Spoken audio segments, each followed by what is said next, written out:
Shalom Sobat Samas, salam jumpa kembali dalam Sapaan Damai Sejahtera Jumat 26 Juli 2024. Firman hari ini menunjukkan betapa besar kepedulian Allah kepada mereka yang kecil atau sederhana.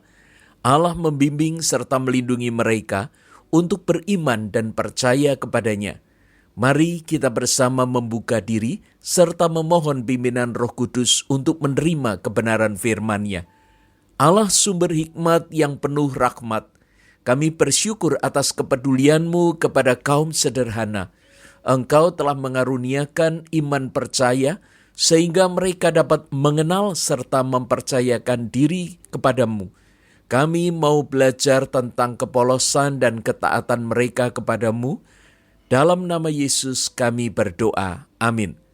Firman Tuhan hari ini diambil dari Injil Tuhan Yesus Kristus menurut Matius pasal 18 ayat 6-11. Saya akan membacakan ayat ke-6-7, kemudian ayat 10-11 dalam terjemahan baru yang kedua. Siapa saja yang menyebabkan salah satu dari yang kecil di antara yang percaya kepadaku ini berbuat dosa, lebih baik baginya jika sebuah batu giling diikatkan pada lehernya, lalu ia ditenggelamkan ke dalam laut. Celakalah dunia dengan hal yang menyebabkan orang berdosa. Memang hal-hal itu harus ada, tetapi celakalah orang yang mengadakannya. Ayat 10, ingatlah, jangan menganggap rendah salah seorang dari yang kecil ini, sebab aku berkata kepadamu, malaikat mereka di surga selalu memandang wajah Bapa-Ku yang di surga. Sebab anak manusia datang untuk menyelamatkan yang hilang. Sobat Samas yang dikasihi Tuhan, betapa jahatnya orang yang menyesatkan orang lain lalu membawanya untuk berbuat dosa. Tidak mudah bagi seseorang untuk bisa membedakan. Apalagi di dalam kepolosan, ketidakmengertiannya, dia bisa menjadi tersesat oleh karena ada orang-orang yang dianggap tahu, ternyata justru membawanya tersesat.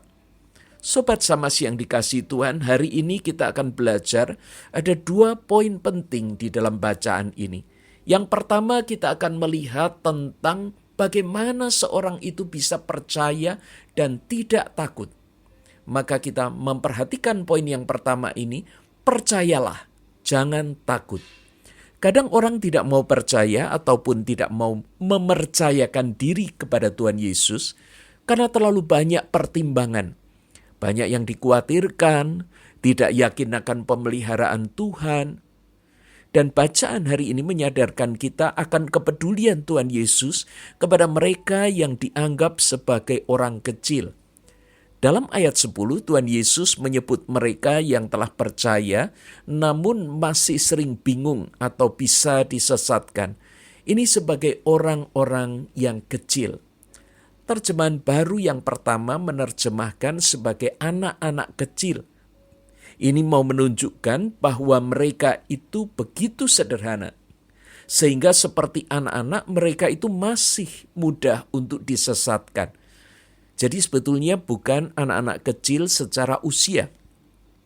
Namun dalam terjemahan baru yang kedua, ini lebih tegas karena diterjemahkan sebagai salah satu dari yang kecil. Poin penting di sini adalah karena mereka ini telah percaya kepada Tuhan. Mereka bukannya sama sekali belum mengenal Tuhan. Mereka sudah percaya kepada Tuhan. Dan ini berarti para penyesat itu sedang merampas mereka dari Tuhan.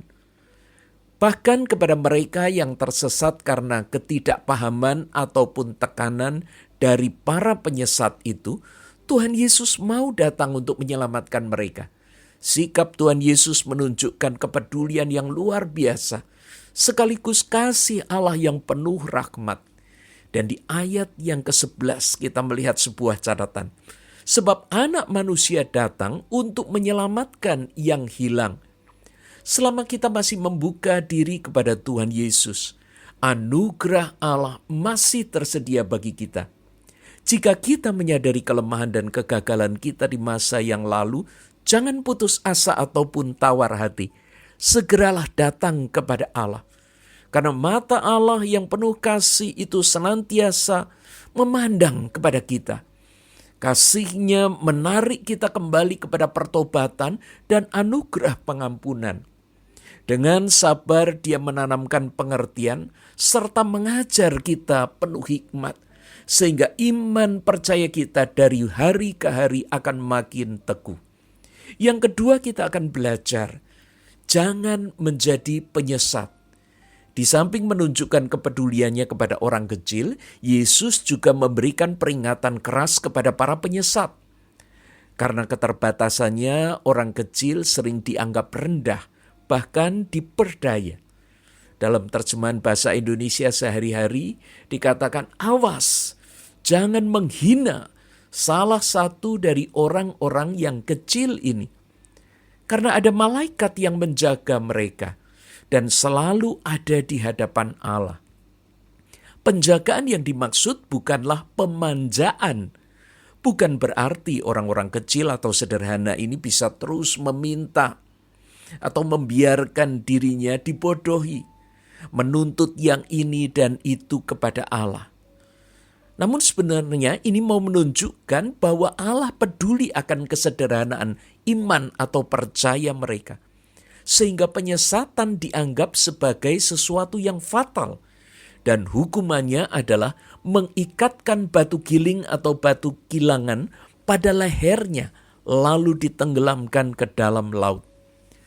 Batu giling atau batu kilangan adalah seperangkat alat berbentuk dua buah batu yang digunakan untuk menggerus gandum atau biji-bijian agar menjadi tepung atau diambil minyaknya. Misalnya seperti zaitun.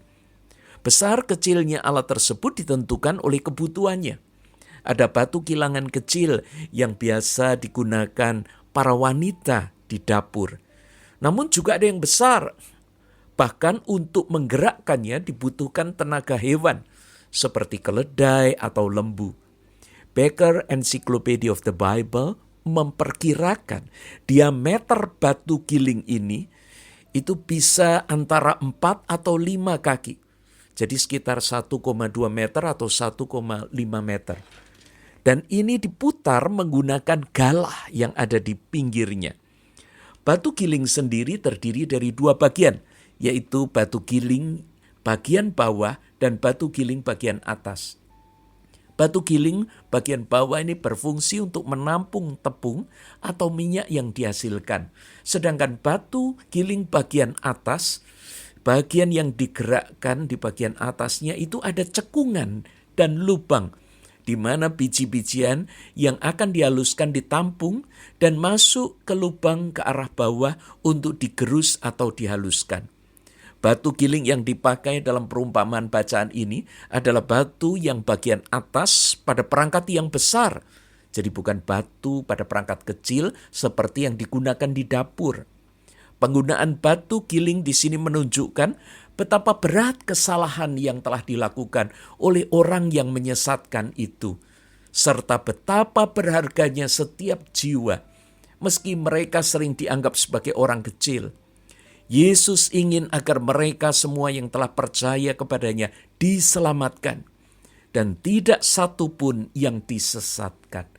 Dosa menyesatkan ini setimpal dengan hukuman mati. Sobat Samas, dalam kehidupan saat ini penyesatan bisa berupa ajaran-ajaran yang tidak benar, maupun dominasi atau intimidasi yang dapat membuat seseorang tidak leluasa dalam bertumbuh, diliputi ketakutan bahkan tawar hati.